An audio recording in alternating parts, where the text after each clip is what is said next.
nada más renovador para ver claro en nuestro panorama que hablar con los jóvenes, en este caso el señor Omar Aguapara, profesor universitario y que ha cedido parte de sus funciones académicas para trabajar como secretario general de la Asociación Civil Transparencia, que celebra sus 30 años al servicio de la democracia y de la transparencia electoral en nuestro país. Señor Aguapara, díganos por favor, ¿qué siente usted que hay en el clima político que estamos viviendo? ¿Cómo ha evolucionado desde la última vez que nos hemos visto hace un mes? Bueno, igual, mucha preocupación, ¿no? Bueno, gracias por la invitación, Fernando, por el saludo a la organización en la cual trabajo ahora.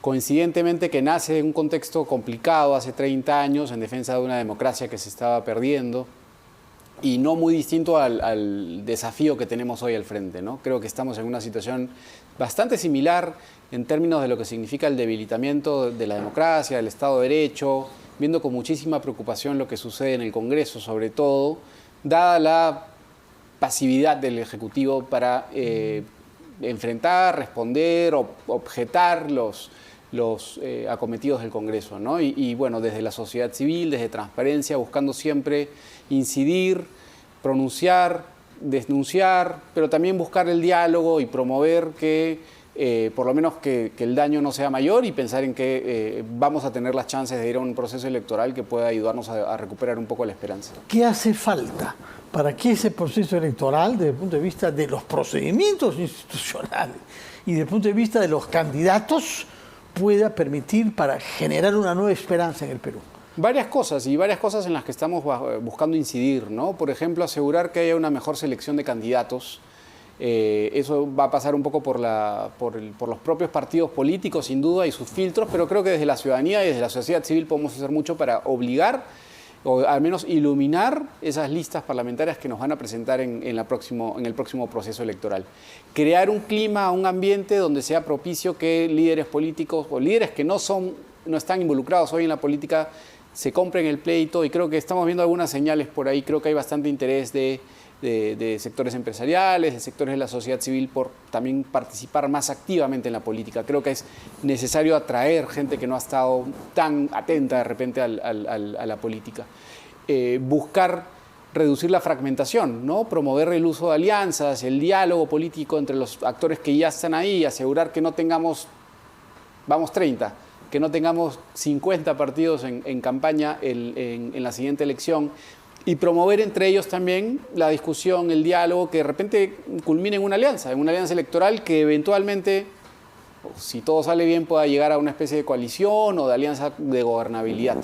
Es muy peligroso el escenario que enfrentamos en la próxima elección porque va probablemente a agravar lo que ya estamos viviendo hoy en términos de fragmentación, de atomización, de polarización, fenómenos que se están agudizando preocupantemente en el país en los últimos años, ¿no? Y en otros países también, ¿no? Sí. Ahora, ¿qué puede cambiar todavía desde el punto de vista institucional, legal, de aquí hasta las elecciones? Hay tiempo para hacer reformas, hay tiempo para asegurar el tema de las candidaturas, todavía hay tiempo para el calendario, todavía permite algunos cambios y algunos ajustes, el término de idoneidad de candidatos, por ejemplo, en términos de elecciones internas, de repente asegurar que ya no hay paso, ¿no? Ya no hay paso, pero podemos asegurar que todavía tienen que ir a elecciones internas los partidos, de que esas elecciones... Si quieren, con la modalidad que ellos quieran. Con la modalidad que ellos quieran, pero buscar que sean un poco más estrictas en su procedimiento, ¿no? De que haya realmente un filtro y buscar que de esa manera se filtre un poco la cantidad de partidos que llega a la instancia final, si se quiere, ¿no?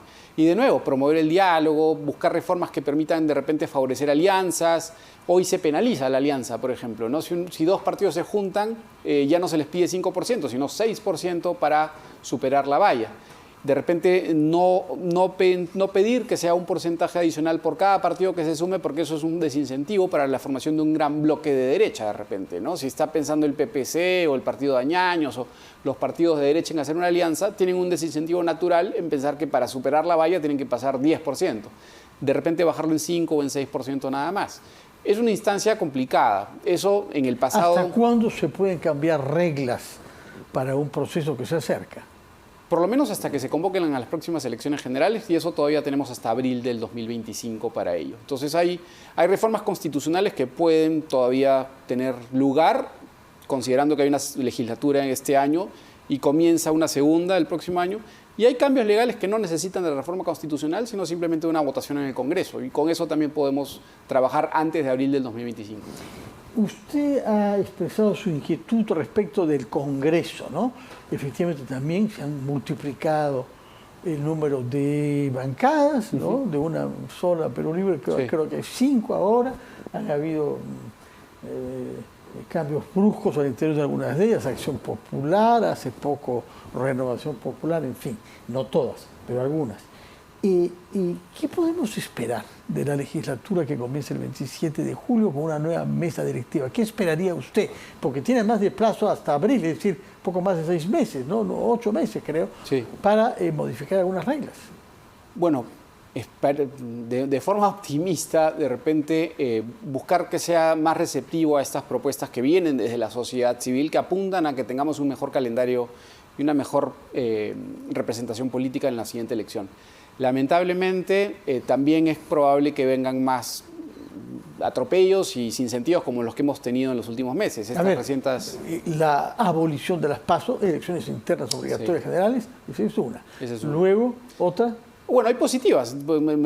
Creo que la bicameralidad, no mucha gente está de acuerdo, pero creo que eso es creo que puede ser medio un autogol para el Congreso, porque creo que eso introduce un elemento más disruptivo, ¿no? Ya no va a ser tan fácil que decisiones con el ímpetu que ha demostrado el sistema el Poder Legislativo hasta este momento encuentra un freno adicional porque tiene una instancia adicional en el Senado. Todavía tenemos que ver qué forma toma ese Senado, pero creo que va a ayudar a moderar un poco ese ímpetu que hemos visto. También la reelección me parece que es algo muy positivo. Que denunciar, lamentablemente, muchísimas cosas también. Desde Transparencia hemos denunciado muchísimas cosas y muchísimas leyes que se han aprobado. Por ejemplo, el hecho de que puedan candidatear condenados. Eso todavía no ha encontrado consenso. Eso me parece que es una reforma que debería venir del Congreso como una muestra de buena fe hacia la ciudadanía, demostrar que tienen la capacidad de dejar fuera del sistema político personas que no pertenecen a ese lugar, ¿no? Por crímenes dolosos, ya. ¿Qué nos dice sobre el clima general? Porque no es solamente el Perú, mire usted, en América del Sur nada más, el señor presidente argentino viaja a Brasil, no asiste a la reunión para la que ha ido del Mercosur, se reúne más bien con Bolsonaro, sí, que es el anterior presidente. Hay una fricción creciente entre Argentina y Brasil, que son socios. Y luego también ya hemos visto el señor presidente de Colombia practicando injerencia en Chile. Acá no hay mayor desafinidad ideológica. Boric ha presentado una carta de protesta por las declaraciones tipo las que Andrés Manuel López Obrador ha hecho sobre el Perú. Pero en este caso, dos presidentes que se suponía tenían afinidad, como Petro y Boric, ¿no? Se multiplican señales de dificultad para dialogar. Sí. Y eso en nuestro país es bastante patente, ¿no? Tenemos el insulto y la desconfianza y el denigramiento en la punta de la lengua, pero muy poca voluntad de escuchar a otros. 100% de acuerdo, ¿no? Lamentablemente esa instancia de diálogo ha sido vilipendiada, menospreciada, despreciada un poco cuando es una herramienta muy útil para crear consensos, para fomentar una mayor participación. Y creo que más bien incluso el ejemplo que nos están dando algunos líderes políticos a nivel regional va en el sentido contrario, ¿no? Creo que lamentablemente hubo en el pasado intentos más bien de provocar cierta hermandad latinoamericana que hoy están desahuciadas, pero creo que todavía podemos esperar que si no lo encontramos en ese ámbito podríamos seguir trabajando y buscando que eso sea un escenario posible dentro del Perú. Creo que no debemos renunciar a esa posibilidad. Creo que siempre es necesario pensar que hay muchos sectores de la población que no encuentran el canal para el cual pronunciarse. Creo que ese 90-95% que expresa su insatisfacción con lo que está pasando hoy en el Perú, con el Ejecutivo, con sus representantes, con el Congreso, necesita un canal por el cual comunicarse y expresar sus preferencias políticas. Hay una crítica naturalmente que se ha hecho con mucha insistencia por no enfrentar a la prensa independiente y no hacer declaraciones. Parcialmente absuelto hoy, porque la señora Boluarte habló y contestó algunas preguntas junto a los ministros, ¿no? Pero es un tema grave el hecho de que haya hablado de esa manera tan denigrante sobre el periodismo, que no hace su trabajo, que solo nos habla de lo malo, sí, que no trata de buenas noticias. Creo que eso refleja dos cosas, ¿no? La sensación de que hay cierta impunidad o inmunidad, de que ya creo que las encuestas no son un referente en el sentido que ya tiraron la toalla en toda intención de conquistar a la opinión pública. Y por otro lado, porque son políticos que saben que son aves de paso, saben que no tienen que convencer a nadie, saben que no van a ir a una reelección, saben que su destino probablemente sea más bien enfrentar en el terreno judicial más que una campaña política. Si realmente estuviesen preocupados por convencer a una ciudadanía que va a ir a votar y va a ir a las urnas en unos meses o un poquito más, estarían mucho más atentos a las preocupaciones. Pero hoy... Ahora, usted ha sido severo para juzgar al Congreso. Sí. Por si le faltaran argumentos, hoy hemos conocido nuevos. Gastos en viajes. ¿Qué se puede hacer? Denuncias en Punto Final, si no me acuerdo, que salieron anoche, han sido gastos irresponsables.